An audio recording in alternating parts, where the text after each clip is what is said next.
Hello everyone. So my name is Yuvraj Singh Khurana, MBBS student, your microbiology and anatomy mentor. So in this video, who are new to this video, I want to I will clear your concepts as well as tell you how to present in exams. I will tell you both. And today's video is one of the most important videos. कुछ ना कुछ streptococcus and staphylococcus and next video will be on the staphylococcus. इन दोनों में से कुछ ना कुछ paper में आना ही आना है. ओके, तो इन दो टॉपिक्स को तो छोड़ के जा ही नहीं सकते आप. So we will discuss the virulence factors, clinical features, lab diagnosis and treatment. So both the streptococcus and next video staphylococcus both are the gram positive coccus. Spherical bacteria हैं दोनों, gram positive हैं, purple color के हैं, violet हैं. And at the end I will tell you MCQs, PYQs and the clinical case. So let's start with our thought. Nothing to lose because nothing is mine. So every damn thing in this world, everything in this world is temporary, and it is a good sign, not a bad sign. It's a positive sign कि हर चीज जो आप सोच सकते हो कि आपके साथ रहेगी, चाहे वो चीज है, चाहे वो इंसान है, वो सब कुछ टेम्परेरी है. The permanent will be your kindness, humbleness. This will be a permanent, and be kind to humans, animals and environment. Okay, so this is the classification. ये मैंने आपको कहाँ करवाई हुई है? जनरल माइक्रोबायोलॉजी में. तो मैं कितनी बारी बोलता हूँ हाथ जोड़ के आपको कि प्लीज सिस्टमिक स्टार्ट करने से पहले एक बारी जनरल माइक्रो जरूर लगा के आओ. जिसने नहीं जनरल माइक्रो की है, please go and watch the lectures of the general microbiology. Then you can understand the systemic microbiology very easily. So gram positive cocci कितने तरह के होते हैं? दो ही होते हैं. दैट इज माय स्टैफ और that is staphylococcus and streptococcus. तो स्टेफाइलोकोकस एंड स्ट्रेप्टोकोकस को आपने डिफरेंशिएट कैसे करना है? दोनों ही मुझे गोल गोल पर्पल कलर के कोकस दिखेंगे. मुझे कैसे पता लगेगा कि it is a staphylococcus infection और Streptococcus infection?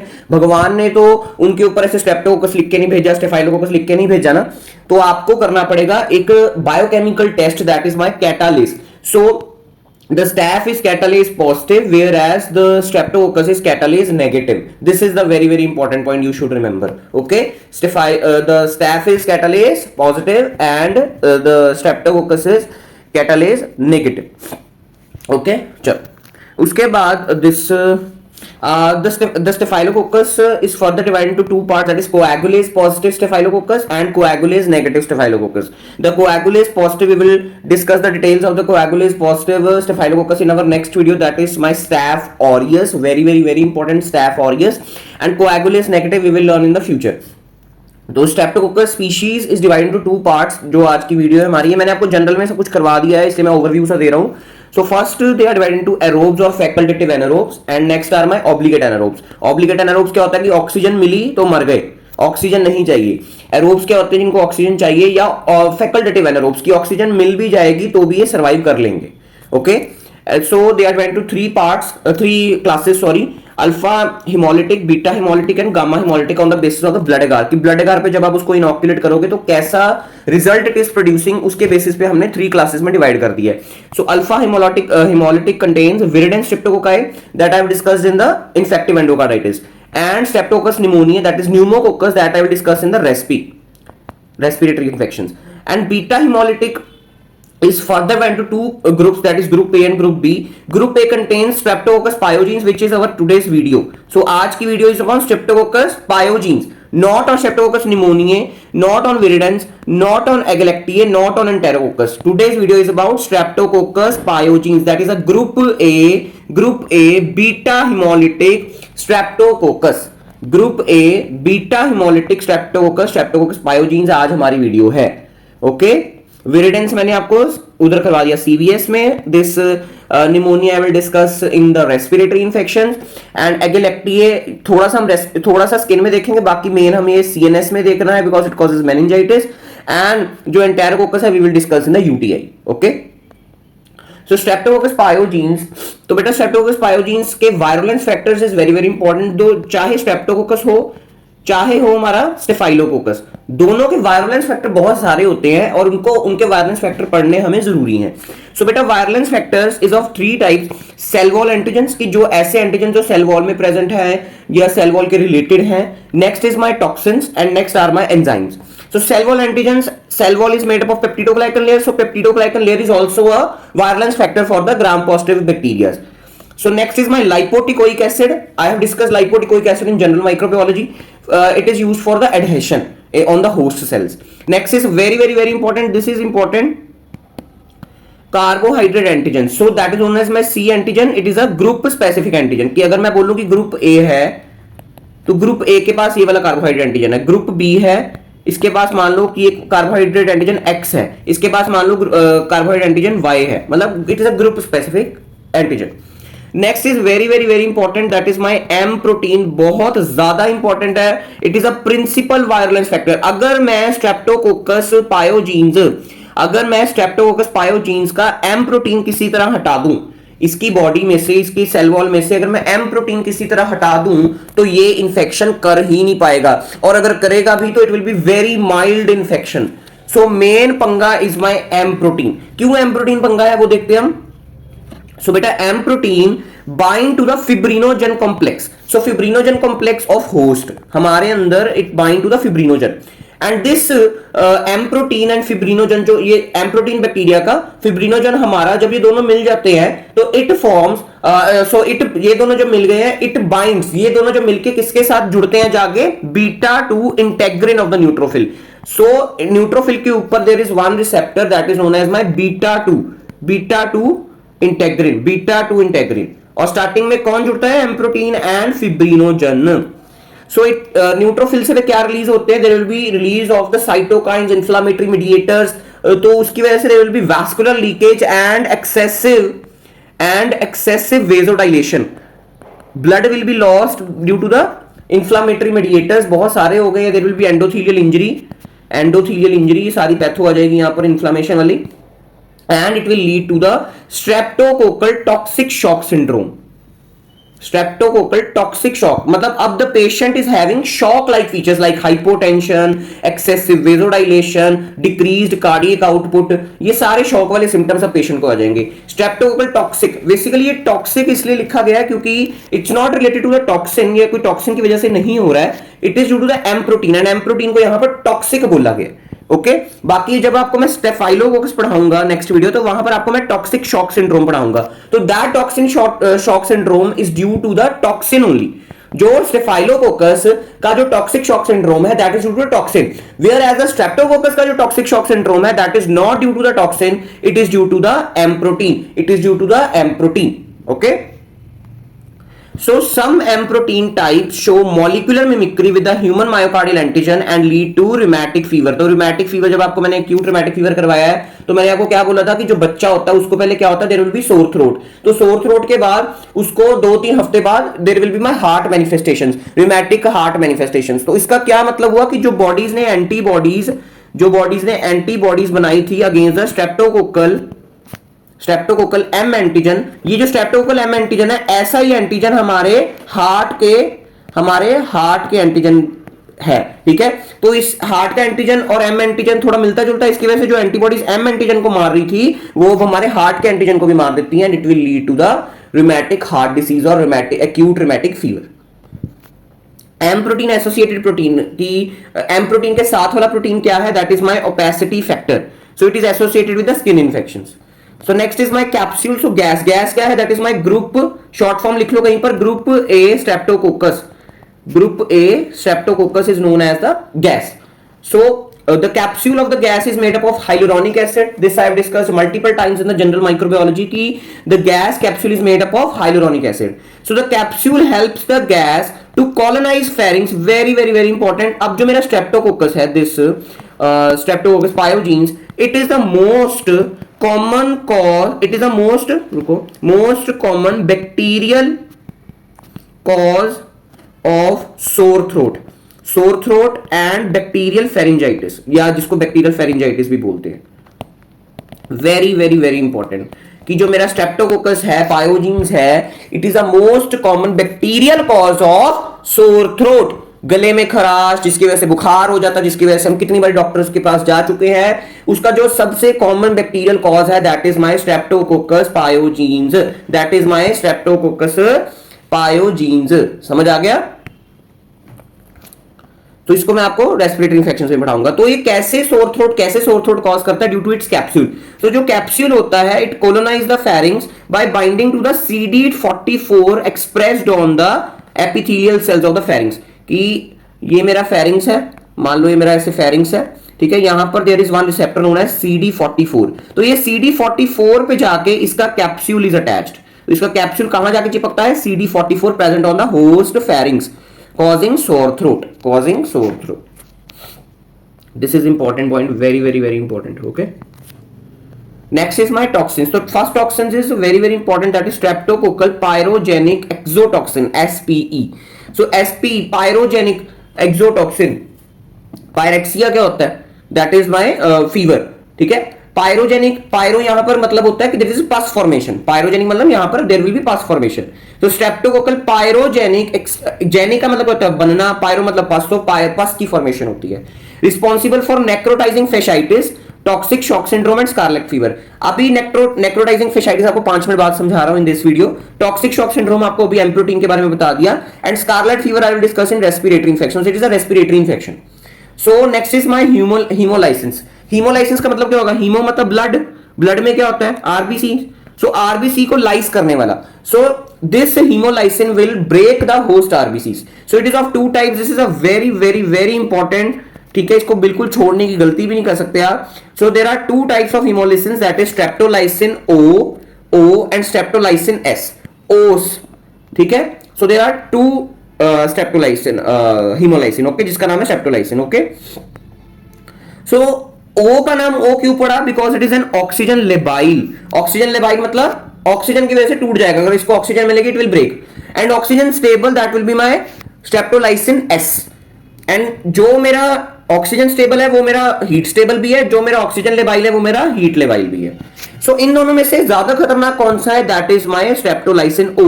So it is a strongly antigenic, where streptolysin S is not antigenic. So इसलिए अगर ये एंटीजेनिक ही नहीं है तो ये बॉडी में आएगा नहीं, कभी बॉडी में पंगा नहीं डालेगा, तो it is not used for diagnosis and it is not causing any problem. Main है ओ। तो ओ जो है, so anti streptolysin O antibody, that is known as ASO. So this is a very important term, ASO titer. It is used for the diagnosis, for making the diagnosis of streptococcal infections. So are raised in the most of the streptococcal infections. अब ASO अंदर आया, ASO मतलब ASO कह रहा हूं, streptolysin ओ अंदर आया। Streptolysin ओ हमारे अंदर आएगा तो उसके अगेंस्ट एंटीबॉडीज बनेंगी, तो वो एंटीबॉडीज आपने कैलकुलेट करनी है। अगर वो एंटीबॉडीज ज्यादा आई होंगी तो उससे क्या पता लगेगा कि पेशेंट को क्या है, स्ट्रेप्टोकोकल इन्फेक्शन है। And are use as a standard marker for retrospective diagnosis of the streptococcal infections. कि patient presented with symptoms and आपने उसका ASO टाइटर करवाया, वो रेज्ड आया, तो आपको क्या पता लगेगा कि इसको स्ट्रेप्टोकोकल इन्फेक्शन है। दो infections में there is no increase in the amount of the ASO titer, that is very important, except glomerulonephritis and pyoderma where ASO titer is low. तो एक होता है PSGN। PSGN क्या होता है, पोस्ट स्ट्रेप्टोकोकल ग्लोमेरुलोनेफ्राइटिस। अभी आपको इस वीडियो में नहीं करवाऊंगा ये वाला मैं टॉपिक, कि पोस्ट स्ट्रेप्टोकोकल ग्लोमेरुलोनेफ्राइटिस क्या होता है, कि पेशेंट को पहले स्किन इन्फेक्शन हुई या सोर थ्रोट हुआ, उसके 4-6 हफ्ते बाद उसको ग्लोमेरुलोनेफ्राइटिस हो गया, ठीक है। तो that is due to the streptococcal molecular mimicry. जैसा रूमेटिक हार्ट फीवर में मुझे मॉलिक्यूलर मिमिक्री दिख रही थी कि एंटीजन सेम होते हैं दोनों के, वैसे ही मुझे ग्लोमेरुलोनेफ्राइटिस में भी ऐसे दिखती है। बट जब आप इसका ASO टाइटर करवाओगे तो वो आएगा नेगेटिव, क्योंकि PSGN में, that is post streptococcal glomerulonephritis में, there is no increase of the ASO titre. And pyoderma में, पायोडर्मा क्या होता है, इम्पेटिगो होता है। आज आपको बताऊंगा क्या होता है इम्पेटिगो। तो इम्पेटिगो में भी मेरी स्ट्रेप्टोकोकस की जो एंटीबॉडीज है वो भी इंक्रीज नहीं आएंगी, ASO titre will not be increased, okay. So this is very important. Next are my enzymes. So first enzyme is my streptokinase. So streptokinase is my fibrinolysin. तो बेटा आपने पढ़ा होगा कभी +1 +2 में, when you were reading the microbes in, वो क्या होता था, ह्यूमन वेलफेयर वाला चैप्टर जो होता है NCERT में, तो उसमें स्ट्रेप्टोकाइनेस दिया हुआ होता है। तो स्ट्रेप्टोकाइनेस इज अ फिब्रिनोलाइसिन, मतलब ये फिब्रिन, मतलब ये किसको तोड़ता है, फिब्रिन या क्लॉट्स को लाइस करता है। लाइस मतलब तोड़ना, तो ये लाइस करता है, तोड़ता है उनको। So it breaks the fibrin barrier around the infected site and spreading the infection. Streptococcus के लिए कैसे हेल्पफुल है ये, स्ट्रेप्टोकाइनेस के लिए कैसे हेल्पफुल है, कि बॉडी ने ऐसे ब्लड वेसल में छोटे क्लॉट्स बना लिए हैं ताकि इंफेक्शन स्प्रेड ना हो, तो ये एंजाइम ने जाके इसको तोड़ देना है, तो इसकी वजह से the infection can reach to the organs and all stuff, okay. But हमारे लिए हमने इस बैक्टीरिया से ये वाला एंजाइम लेके we are using it as a therapeutic use कर रहे हैं, इसका थेरेप्यूटिक यूज मतलब ड्रग्स में यूज कर रहे हैं. So it has a therapeutic use also. Why? Because this toxin is used as a treatment of MI. MI मतलब myocardial infarction and other thrombolytic disorders. Because MI में क्या होता है? MI में there will be my clot formation या फिर there is my accumulation of the different products in the coronary artery. तो coronary artery में आपने तोड़ने हैं clots. तो you can use as streptokinase. So it is an emergency drug. It's a very useful drug used in very commonly used in the hospitals, and it is also used in thromboembolic disorders like DVT, deep vein thrombosis. Okay. Next is my streptodornase, DNase. This is also very important enzyme, streptodornase. So it is a DNase of the streptococcus. So it breaks the DNA. It breaks the host DNA and other DNA. आपको बताता हूँ. Helps in liquefying the thick pus. कि जो मेरी pus है, pus is formed in the bacterial infections. उसके अंदर there will be my neutrophils. तो neutrophils के अंदर there will be my DNA. समझ रहे हो? पस के अंदर there is my neutrophils and neutrophils के अंदर there is my nucleus and nucleus के अंदर there will be my DNA. तो ये उस DNA को तोड़ेंगे और पस को क्या बनाएंगे? थिन बनाएंगे. It will liquefy the thick pus. मतलब it makes the pus thin. मतलब यही हो गया ना, पस को पतला बनाएंगे. By breaking the DNA of the necrotic cells and responsible for the streptococcal exudates. जो एक तो न्यूट्रोफिल्स के पास को भी न्यूट्रोफिल्स के न्यूक्लियस को भी ये तोड़ेंगे और साथ साथ जो भी वो ऑर्गन या टिश्यू के डेड सेल्स हैं उसके अंदर जो डीएनए है, नेक्रोटिक सेल्स हैं उसके अंदर जो डीएनए है, डेड सेल्स हैं, उनका भी डीएनए तोड़ के पस को थिन बनाएंगे. और स्ट्रेप्टोकोकस की जो पस होती है वो इतनी मोटी नहीं होती है, वो इतनी थिक नहीं होती है due to this reason, streptodornase. So streptodornase and streptokinase preparations can be used to liquefy the thick exudates in the empyema cases. Empyema क्या होता है? That is my pus accumulation in pleural cavity. In pleural cavity. तो pleural cavity में जब pus accumulation होती है that is known as empyema. इसको लिख लो प्लीज कहीं पर. ओके. सो इन दोनों को भी हम एक का थेरेप्यूटिक यूज कर रहे हैं इस दोनों का. ठीक है. Next is this is very important, anti-DNase antibodies is used as for diagnosis of infection including pyoderma and PSGN. अब ASO titer was found in ASO titer is found high in all streptococcal infections. सारी streptococcal infections में ASO titer is increased. ठीक है, except PSGN that is post streptococcal glomerulonephritis and pyoderma that is impetigo. इन दोनों में छोड़ के सारे में एएसओ टाइटर विल बी इंक्रीज्ड. अगर आपने इन दोनों का डायग्नोसिस बनाना है, पीएसजीएन एंड पायोडर्मा का डायग्नोसिस बनाना है, तो आप कौन सा टेस्ट करोगे? That will be my anti antibodies का टेस्ट करोगे कि अगर ये होस्ट के अंदर पाई जा रही है तो मतलब इसको स्ट्रेप्टोकोकस से ही इंफेक्शन है और हमारी बॉडी ने उस एंजाइम के अगेंस्ट एंटीबॉडीज बना ली है, तो वो हम मेजर कर रहे हैं. Okay. In PSGN pyoderma the ASO titre is low but they are increase in pyoderma and PSGN. Hyaluronidase breaks the hyaluronic acid of the tissues and helps in infection spread. हमारा hyaluronic acid तोड़ रहा है. बाकी जो इसका capsule है, capsule is made up of hyaluronic acid. ये अपना हाइलुरोनिक एसिड नहीं तोड़ सकता. ये किसका हाइलुरोनिक तोड़ रहा है? हमारा तोड़ रहा है. Okay. Of tissues of host लिख देता हूं आपको कंफ्यूजन ना हो, ना कि अपना.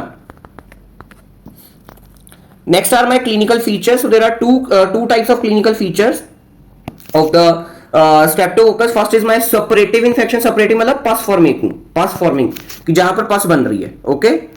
लिख दूं मैं पस फॉर्मेशन. पस मैंने लिखा ही हुआ है, सॉरी.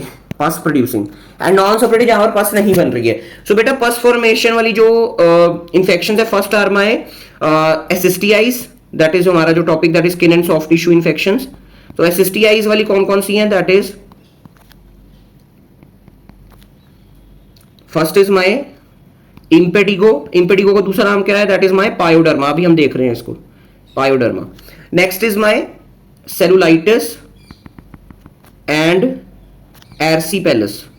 डोंट वरी, अभी मैं सब कुछ करवा रहा हूं, डरो मत ऐसे नाम सुन के. Next is my deep tissue infections. Deep tissue infections. तो डीप टिश्यू इन्फेक्शंस में कौन कौन सा आ रहा है? दैट इज माय नेक्रोटाइजिंग फिशाइटिस, ये भी आपको करवाऊंगा अभी.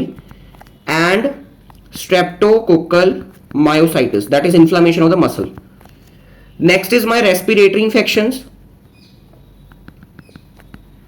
तो रेस्पिरेटरी इंफेक्शन में कौन कौन सा आ रहा है मेरा, that is my sore throat, जिसको हम क्या बोलते हैं, फेरिंजाइटिस, ठीक है, and my scarlet fever. Next is my toxic shock syndrome, ठीक है, toxic shock syndrome. Next is my non suppurative, तो नॉन सपरेटिव में कौन कौन सी आ रही है infection, that is my acute rheumatic fever, जो मैंने आपको सीवीएस में करवा दिया है।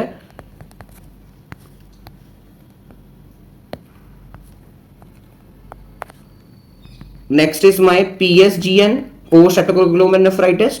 Next is my guttate psoriasis, तो ये मैं आपको डिटेल में नहीं कराऊंगा, सोरिएसिस this is the topic of the dermatology, तो आप you will learn in the 4th year. Guttate and reactive arthritis, तो रिएक्टिव आर्थराइटिस इज इंपॉर्टेंट कि पेशेंट को there is inflammation of joint and all, ठीक है। नेक्स्ट एक बड़ा अच्छा नाम है पांडास, सो पांडास क्या होता है, you will learn PANDAS in paediatrics. So PANDA क्या है, that is my paediatric autoimmune neuropsychiatric disorders, I know बहुत बड़ा नाम है, एसोसिएटेड विद, AW मतलब एसोसिएटेड विद स्ट्रेप्टोकोकस, ओके, कि स्ट्रेप्टोकोकस की वजह से there will be my autoimmune neuropsychiatric disorders in paediatric population. So impetigo, that is known as pyoderma, so it is a superficial infection of skin.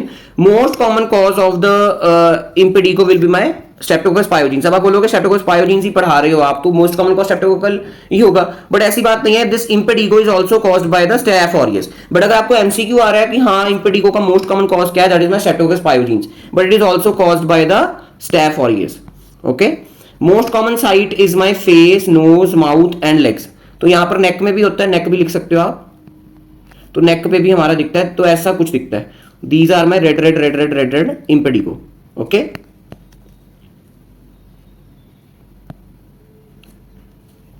Next is my honeycomb crust, तो ये honeycomb crust is a part of the impetigo, ये कोई अलग term नहीं है। Honeycomb crust क्या होता है कि सबसे पहले पेशेंट को लीजन होगी which begins as a red papules, कि पेशेंट को ऐसे लाल लाल लाल लाल लाल लाल दाने होंगे। उसके बाद there will be vesicles, vesicles क्या होता था, there will be my fluid accumulation less than 1 centimeter। Bulla क्या होता था, the more than 1 centimeter fluid accumulation। vesicles, then there is my pustular lesions, pustule क्या होता है, ठीक है, there is pus formation and that this pus formation breaks to form honeycomb crust। so this is my honeycomb crust, very very very important। honeycomb like crust is caused by the streptococcus। तो बहुत बारी question आता है कि honeycomb crust, तो आपको ऐसे patients दिखते भी हैं honeycomb crust वाले in your OPDs, okay. Next is very very important erysipelas, तो एर्सीपेलस देख रहे हो कैसे होते हैं, देख रहे हो, erysipelas is a form of cellulitis that is involving the skin and subcutaneous tissue. They are the bright red swollen peau d'orange, very very very important. Peau d'orange क्या होता है, द ऑरेंज के पील जैसा, पील मतलब छिल्लड़ जैसा, उसके द पील ऑफ ऑरेंज जैसी स्किन हो जाएगी। प्यूडी ऑरेंज आपको मैंने कहा और पढ़ाया फर्स्ट ईयर में, that is my breast carcinoma, कि the breast becomes like the peel of the orange, peau d'orange. तो ऐसा ही स्ट्रक्चर, ऐसा ही टेक्सचर हो जाता है of the face, peau d'orange texture along with fever and chills, fever भी होगा साथ में, very very very important. So characteristic erysipelas caused by the streptococcus pyogenes. Next is my necrotizing fasciitis, तो necrotizing फिशियाइटिस का दूसरा नाम क्या है, हीमोलिटिक स्ट्रेप्टोकोकल गैंग्रीन। गैंग्रीन का मतलब क्या होता है, that is my necrosis, necrosis कि यहां पर इस जगह पे जो मेरे टिश्यू हैं, जो मेरे सेल्स हैं, दे आर डेड, तो यहां पर जहां पर भी दिस जगह विल बी माय गैंग्रीन। और ये देखो ब्लैक ब्लैक ब्लैक ब्लैक हो गई है, साथ साथ there is my haemolysis also. So this is my necrotizing fasciitis, haemolytic streptococcal gangrene. Most common cause of the necrotizing fasciitis is the streptococcal pyogenes, NF मतलब necrotizing fasciitis. So और कौन कौन से कॉजेज होते हैं, the staph can also cause the necrotizing fasciitis, but most common is pyogenes only, streptococcus pyogenes. Most commonly caused on the traumatized skin due to the surgery of GIT releasing the bowel flora, कि मेरे GIT में there was my कितने सारे bacterias, तो उसकी वजह से कोई GI हेमरेज हो गया, कि GI की कोई आर्टरी रप्चर हो गई, या कोई सर्जरी करते वक्त there is there is obstruction in the bowel, उसकी वजह से जो भी मेरे अंदर बैक्टीरिया होंगे सीधा ब्लड में आ जाएंगे, ब्लड में जाके वो कहीं पर भी जाके दे कैन कॉज इन्फेक्शन। तो या तो जीआई की सर्जरी गलत हो गई है, उसकी वजह से the GI bacterias are lost in the blood and they are causing problems in the blood. And second is my traumatise skin, कि पेशेंट को कोई इंजरी हुई सीवियर, उसकी वजह से द स्ट्रेप्टोकोकस पायोजीन्स एनवायरमेंट से आके उसने उस वुंड को इन्फेक्ट कर दिया। Due to necrotizing fasciitis, the gas is also known as flesh eating bacteria, कि वो मांस खा रहा है। It is eating our skin, that is flesh eating। देख रहे हो कैसा फ्लैश, ऐसा लग रहा है कि फ्लैश खा गया है, स्किन खा गया है। Next is my post streptococcal glomerulonephritis. So antibodies developed against the streptococcal antigen cross react with the glomerular basement membrane by deposition of the antigen antibody complex followed by the complement activation। कि जो antibodies streptococcus antigen के against बनी थी, that antibodies are destroying my glomerular basement membrane causing post streptococcal glomerulonephritis। So PSGN कब होगा? PSGN after 2 to 6 weeks the skin infection, की patient को कोई स्ट्रेप्टोकोकस की इन्फेक्शन हुई थी, उसके 2 से 6 हफ्ते के बाद होगा उसको ग्लोमेरुलोनेफ्राइटिस, एंड इट कैन और 1 to 3 weeks after the sore throat pharyngitis. So clinical features क्या है? Urine retention, oedema, hypertension, haematuria, proteinuria and oliguria. Proteinuria क्या होता है? There is loss of proteins in the urine. Oliguria क्या होता है? Decrease urine output. Urine retention हो रहा है, इसकी वजह से there will be oliguria, decrease urine output. Hypertension होगा, एडिमा होगा due to excretion of the albumin, albumin बाहर निकल रहा है। Haematuria, there will be bloody urine. Diagnosis क्या बनाओगे? तो पोस्ट स्ट्रेप्टोकोकल ग्लोमेरुलोनेफ्राइटिस में ASO titre is not increased. क्या इंक्रीज होता है? That is my increase anti DNase antibodies. Titre is a diagnostic of the PSGN and pyoderma. Pyoderma मतलब impetigo. Lab diagnosis of the streptococcus pyogenes. So sample collection depends on the site. Obviously अगर कोई skin infection हुई है तो आप उसका पस swab लोगे, एक्सुडेट लोगे या ब्लड लोगे, अगर उसको स्किन इन्फेक्शन है। अगर फेरिंजाइटिस है then you will take obviously the throat swabs. So direct microscopy में क्या दिखेगा? Gram positive cocci in chains में दिखेंगे, ऐसे लंबे लंबे लंबे। कई बार पेशेंट को लगता है, कई बार टेक्नीशियन को लगता है या डॉक्टर को लगता है कि ये मेरा कोई बैसिलाई है, but it is not a bacilli, it is a Streptococcus पायोजीन्स in chains. ये मेरी डायरेक्ट माइक्रोस्कोपी की पास से आपने सीधी ग्राम स्टेनिंग कर दी, और अगर आपने उसको पहले कल्चर में करके उसकी माइक्रोस्कोपी की है तो आपको ऐसा दिखेगा। दोनों में ही चेन्स दिखेंगी, दोनों में कुछ अलग नहीं दिख रहा, बट आपको यहाँ पर छोटे छोटे छोटे पस सेल्स भी दिख रहे हैं, बट कल्चर में पस सेल्स नहीं दिखेंगे। Culture, so streptococcus पायोजीन्स is a fastidious मतलब नखरे वाला है, ये हर जगह ग्रो नहीं होगा। Organism and does not grow on the nutrient agar, peptone, water and MacConkey. So it will be grown on the blood agar.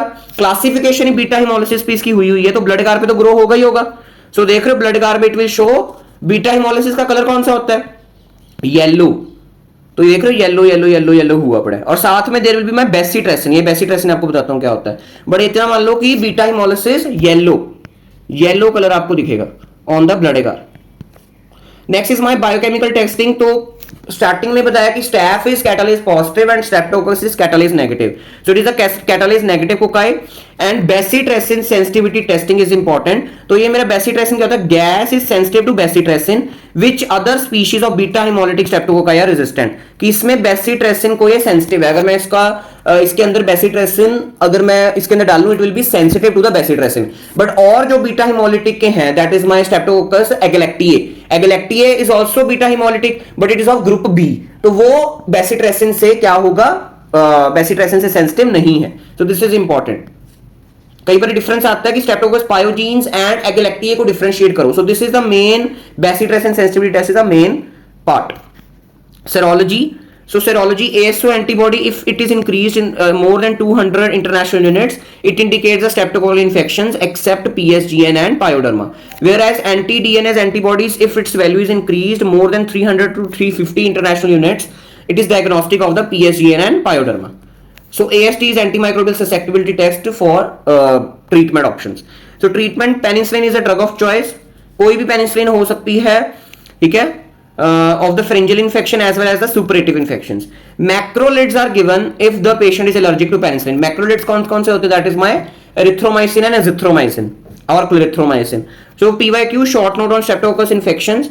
impetigo, PSGN and virulence factor of the streptococcal pyogenes. So सीरोटाइपिंग क्या होता है कि basically आपने उसको group wise अलग करना है, सीरोटाइप्स अलग कर रहे हो द पायोजीन। तो बेटा स्ट्रेप्टोकोकस पायोजीन अगर आपने अलग कर रहे हैं that will be on based on the M protein. तो ये मैंने आपको स्टार्टिंग में वायरस फैक्टर में नहीं बताया, बट अब आपने याद रखना है कि serotyping of the streptococcus pyogenes will be done on basis of the M protein. All are the following of the are the non-suppurative complications except, सारी non-suppurative है except, so rheumatoid arthritis, चलो रुको, guttate psoriasis non-suppurative है reactive arthritis भी non-suppurative है, glomerulonephritis भी मेरा non-suppurative है। so क्या नहीं है rheumatoid arthritis, वो क्या था, that was my reactive arthritis। तो ये मैं क्वेश्चन इसलिए लेके आया हूं बेटा, आप रिएक्टिव का रेमेटाइड बना देते हो। Rheumatoid is an autoimmune disorder whereas reactive is caused by the streptococcus. Okay, streptococcus pyogenes can be differentiated from the agalactiae. This is the most important MCQ कि पायोजीन्स और agalactiae को आपने अलग करना है। Both are beta haemolytic, both beta haemolytic है, तो इसलिए आपको ये तो कर नहीं सकते। और मैंने आपको टेस्ट कौन सा बोला है, दैट इज माय बेसिट्रेसिन। तो जो मेरा स्ट्रेप्टोकोकस पायोजीन्स है that will be sensitive to bacitracin, whereas the agalactiae will be not sensitive to the bacitracin. So कौन सा टेस्ट कब करोगे, bacitracin test you will use. Clinical case Chinnu, बड़ा अच्छा नाम है Chinnu, 3-year-old girl of Mangaluru presented with a bright red subcutaneous swelling on the malar area. Malar area क्या होता है, cheek area and nose area. Malar area क्या होता है, cheek area and nose area of the face with PUD orange textures। तो अभी आपको पता लग गया होगा PUD orange of the skin along with fever and chills। clinical diagnosis of cellulitis is made। so the culture of aspirated pus showed beta hemolytic pinpoint colonies। so this is my RC Pellas, that is my RC Pellas caused by Streptococcus pyogenes। so this is my RC Pellas। okay, कैसा था RC Pellas, ये रहा, PUD orange, red, swollen, fever with chills। okay, so this was all about today's video। कोई भी doubt हो you can comment or DM me on Instagram, link is in description of in the Instagram। please share if you like my content to your juniors, to your seniors, to your batchmates and to your friends of the different colleges। thank you, bye bye।